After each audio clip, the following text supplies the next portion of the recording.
channel kami di komunitas 20 dB plus. Bersama narasumber kita pada pada hari ini, Pak Agus Wandi. Selamat malam, Om. Selamat malam. Mungkin sebelum ada kata-kata atau opening kita untuk mengawali pembicaraan ini, Om, silakan, Om. Ya, tentunya saya ucapkan terima kasih ya kepada komunitas Radio HAM ya. Ini radio komunitas yang digagas oleh teman-teman lokal Samarinda. Ya, tentunya harus kita dukung dalam rangka tentu ingin menggali lebih jauh bahwa pengguna radio ini sampai sejauh mana gitu ya, dan siapa aja di Kalimantan Timur. Saya rasa cukup bagus. Baru-baru ini saya dengar ada melakukan kegiatan ya di IKN itu, Om ya. Ya. Mungkin bisa cerita sedikit, Om, apa aja pengalamannya, terus kesan-kesannya selama melakukan kegiatan tersebut di IKN tersebut, Om? Ya, tentu kita bekerja sama ya dengan teman-teman The Exportable, terutama Yankee Charlie sebagai presiden dari The Exportable.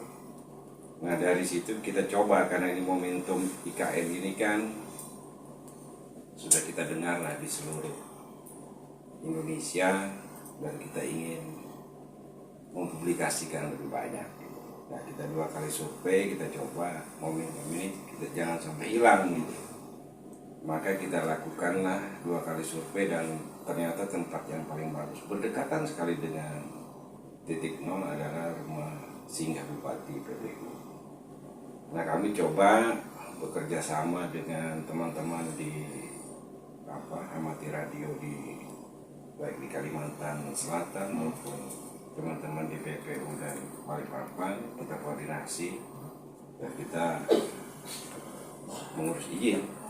Ya, tentu dalam waktu singkat ini bisa kita laksanakan. Alhamdulillah kita memancar dengan PON 40 meter band, kemudian FT8 15 meter band, kemudian RTTY juga di 40 meter band. Dan alhamdulillah antusiasnya cukup banyak. Bahkan kami melihat bahwa banyak juga yang tidak tahu, teman-teman di seluruh Indonesia IKN ini dipikir apa gitu. Tapi dengan adanya kita memancar di IKN ini, mereka juga tahu bahwa IKN itu ada di Kalimantan Timur dan di Kabupaten Penajam Pasir Utara. Ada juga yang menganggap itu di Kalimantan Selatan, ada di Kalimantan Barat dan lain sebagainya. Bahkan kepanjangan IKN pun ada juga yang tidak tahu. Alhamdulillah kemarin dengan beberapa aktivator, sekitar 13 kalau tidak salah aktivator yang kita sambil belajar, dan tentu mereka juga akhirnya mengetahui bahwa IKN itu adalah ibu kota Nusantara. Ya, kira itulah. Luar biasa, Om, ya, pengalaman yang didapat, Om, ya. Ajang silaturahmi dengan rekan-rekan amatir radio se-Indonesia. Kalau boleh cerita sedikit, Om, Om Agus ini sejak kapan, Om, kira-kira mengenal radio ini, Om? Ya pasti ya, kalau umur seperti saya hampir 60-an ini, di tahun 80-an pasti kita juga bermain radio, karena waktu itu kan tidak ada handphone itu kan baru tahun 95. Jadi memang waktu itu walaupun kita mainnya di mana-mana gitu kan, di 2 meter lah rata-rata ya. Kemudian di 40 itu tahun 2015 baru aja saya pindah, dan memang ternyata perbedaannya agak cukup signifikan juga, bahwa yang tadinya kita bermain di antara lokalan, sekarang kita bermain di antara teman-teman di luar pulau. Bahkan kalau sampai juga provokasi bagus, ya kita bisa bermain di luar negeri, ya. Hal menarik apa sih, Om, yang membuat Om Agus ini sampai dengan saat ini masih menggunakan perangkat yang bisa luar biasa nih Om ya, bisa mengudara sampai ke bahkan ke luar negeri. Ya, yang menarik ini kan sebenarnya kan namanya radio amatir ini adalah radio yang memancar dengan menggunakan kekuatan gelombang. Beda dengan handphone sekarang.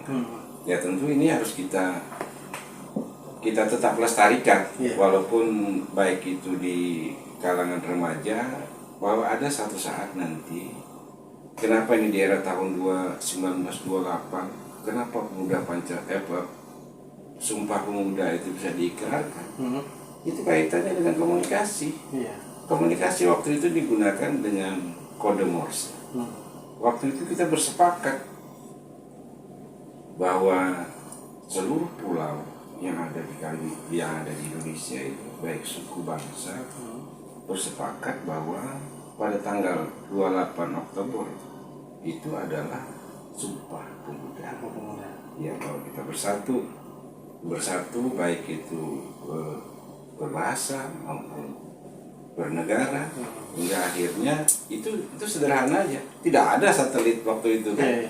Artinya tidak ada kita menggunakan teknologi, dan itu kalau kita tinggalkan, tentu kita juga selain tidak menghargai sejarah, satu saat ini bisa digunakan. Artinya baik digunakan dalam kebencanaan, apabila satelit kita tidak bisa berfungsi dengan baik, maka ini bisa dipakai gitu.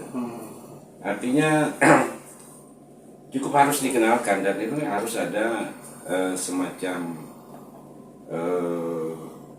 sosialisasi lah buat remaja-remaja sekarang, bahwa memang agak aneh juga mereka melihat kan, kan sudah ada handphone mereka bilang. Kenapa lagi menggunakan radio?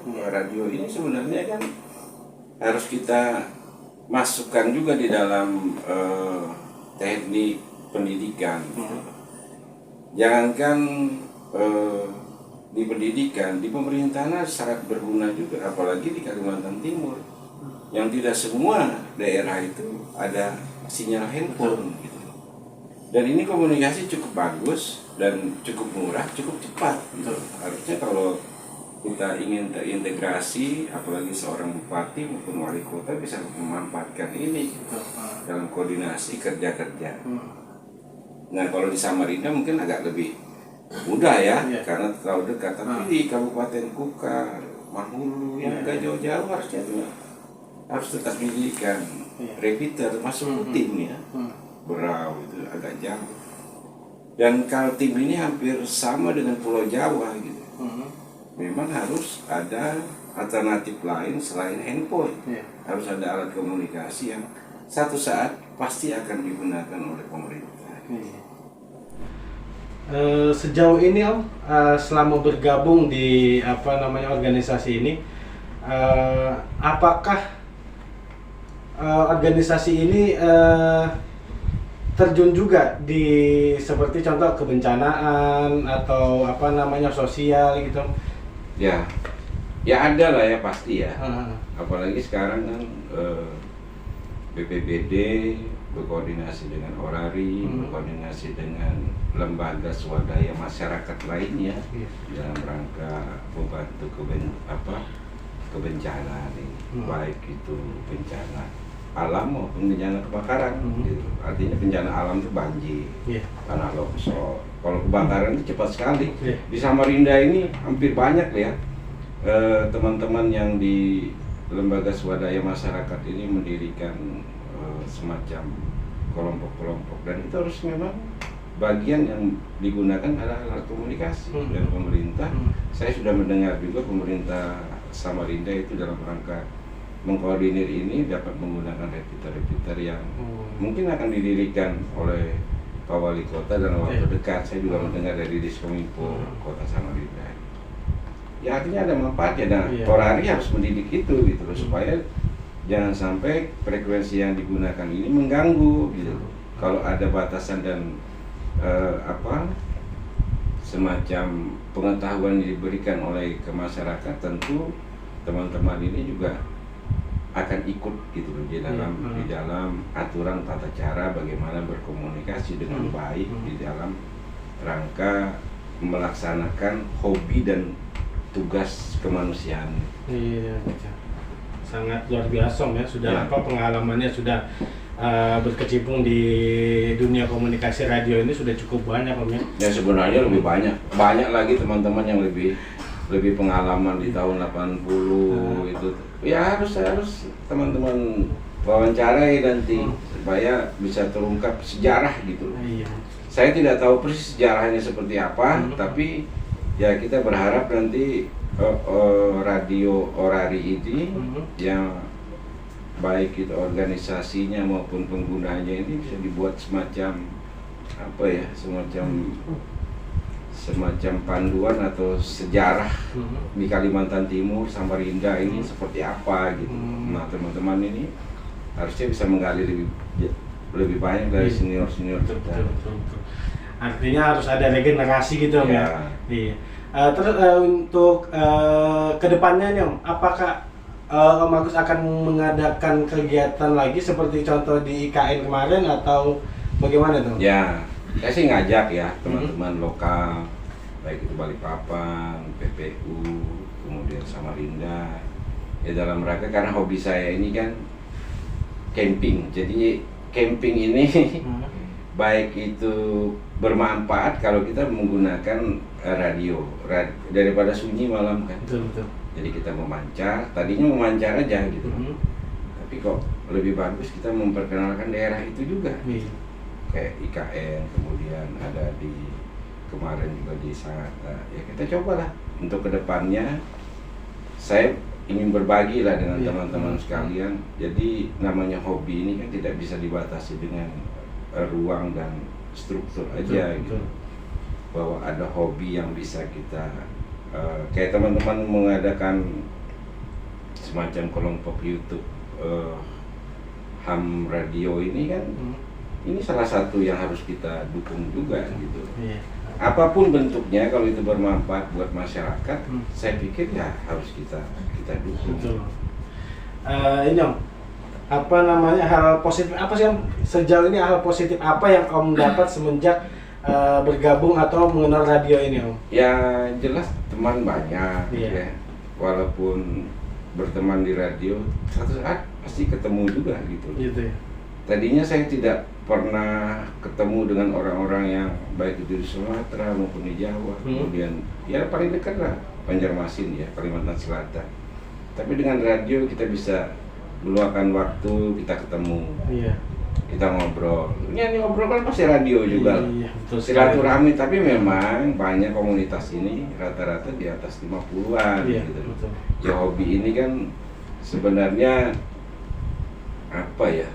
Hobi yang mencari waktu kita, mengisi waktu kita supaya ada manfaatnya gitu. Daripada kita ngobrol tidak karu-karuan, ada juga kepengen gitu ini dengan memancar sekian watt ini sampai nggak gitu. Nah, itu kan penasaran buat kita juga kan. Dengan menggunakan antena begini sampai nggak ke Sulawesi, sampai nggak ke Jawa. Ya ternyata dengan modifikasi antena, modifikasi radio, ya alhamdulillah masih ada aja gitu yang bisa. Apalagi kalau provokasinya bagus gitu. Berarti artinya tetap melakukan seperti eksperimen gitu Om ya, agar supaya suara kita bisa terdengar di luar pulau sana. Ya kalau saya ini kan user ya, artinya pengguna aja. Saya tidak bisa merakit, tidak bisa apa, cuma coba sih seperti ini gimana gitu. Ya antena seperti ini gimana, bisa nggak gitu. Ternyata bisa aja gitu. Dan itu sangat mendukung kita di dalam melaksanakan the exportable gitu. Jadi apa sih sebenarnya? Nah kita belajar gitu. Ternyata kemarin juga ada kesalahan kami waktu di IKN, coba kita dekatkan antara 40 meter band ini dua ya, satu pakai wire, yang satu pakai tubing. Ternyata memang ada pengaruhnya juga, agak kita jauhkan. Ternyata kalau dengan menggunakan band lain, walaupun berdekatan, ya susunannya gitu. Nah, ini menurut saya susunan antena itu nanti di mobil exportable itu ya kita atur sedemikian rupa supaya juga bisa semua, baik di 10, di 15 maupun di 20, termasuk 40. Iya. Luar biasa memang, sedikit banyak hal positif yang saya tangkap dari obrolan kita ini Om. Sangat bermanfaat bagi masyarakat yang tinggal di seperti kayak Kukar gitu Om ya, yang sangat susah untuk sinyal gitu Om ya. Luar biasa. Terakhir Om, pesan-pesan untuk generasi muda yang ingin bergabung di untuk gedung kendal perangkat gini Om, apa gitu kira-kira? Ya, saya sih berharap memang organisasi ini, baik itu yang organisasi di bawah naungan Orari maupun teman-teman yang hobi, ini tetap memperkenalkan gitu loh, dan jangan takut gitu loh. Jangan takut bahwa kita bereksperimen, bahwa kita mencoba, asal itu kebaikan. Nah, pasti orang akan mendukung kan, kayak teman-teman yang sudah melakukan hari ini, saya pikir ya bagus gitu loh. Kalaupun ada persoalan-persoalan, ya kita lihat kalau itu terlalu runcing, jangan kita runcingkan juga gitu. Tidak perlulah kita bersoal di dalam organisasi. Saya berharap memang organisasi ini bisa bersatu dengan baik karena ini hobi gitu loh. Jadi kalau ada kecurigaan, ada salah-salah dari kita, itu ya kita juga mohon maaf. Menurut saya jalan terus aja gitu loh. Kalau kita cerita burung elang dengan burung gagak gitu, dia dipatuk terus lehernya oleh burung gagak, burung elang ini, dia tidak akan pernah marah gitu. Dia akan tetap terbang tinggi, ya sehingga burung gagak itu tidak bernapas juga. Tidak perlu dia memukul burung gagak karena kecil burung gagak gitu. Ya menurut saya seperti itulah ya filosofis yang kita bangun, dan berharap saya ini tetap terjaga silaturahminya karena ini hobi. Dan silaturahmi ini bagian daripada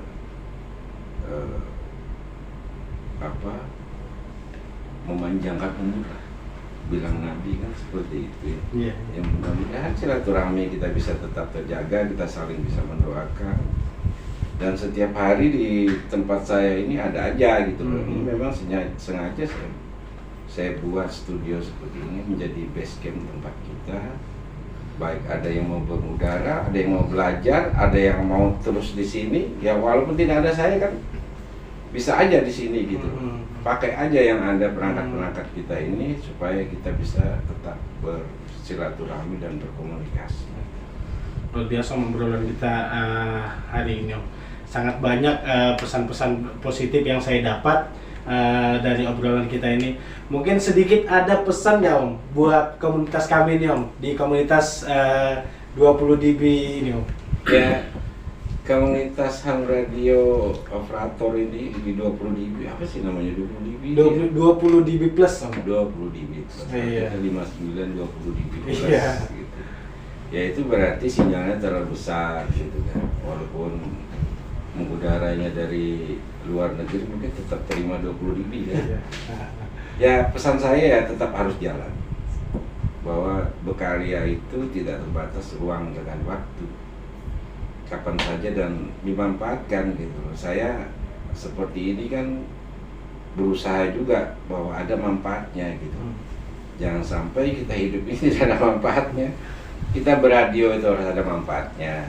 Ada teman yang bisa, yang tadinya kenal satu jadi banyak gitu kan. Asal jangan bersoal. Kalau ada biasalah kita ini dianugerahkan teman demikian banyak sifatnya, macam-macam. Ada yang suka marah, ada yang suka ketawa, ada yang suka batuk, ada yang macam-macam. Itu kita harus syukuri. Iya. Nggak bisa kita harus kamu harus seperti ini semua, nggak bisa. Itu anugerah yang harus kita terima dan kita harus terima ikhlas. Gitu. Itulah menurut saya harus tetap dibangun, dan mudah-mudahan channel ini tetap menjadi besar. Baik. Dan banyak lagi teman-teman yang senior-senior saya yang di radio ini yang harus digali. Saya pesan juga nanti kalau seandainya mewawancarai teman-teman yang senior, kalau bisa dibuat suatu bagaimana sejarah radio baik itu Orari maupun radio yang ada di Kalimantan Timur ini, dan orang-orangnya masih ada menurut saya, kayak YB7 Victor Whiskey, kemudian YB7 Whiskey itu termasuk ketua lokal kita YB7 Whiskey Romeo, itu kan bisa kita gali dari beliau sehingga menjadi sejarah yang tidak bisa kita lupakan. Apalagi nanti kalau dicatat ini agak sulit ya. Kalau dicatat kan orang tuh paling sulit membaca. Lebih bagus dibuatkan semacam YouTube. Kemudian orang menonton aja gitu.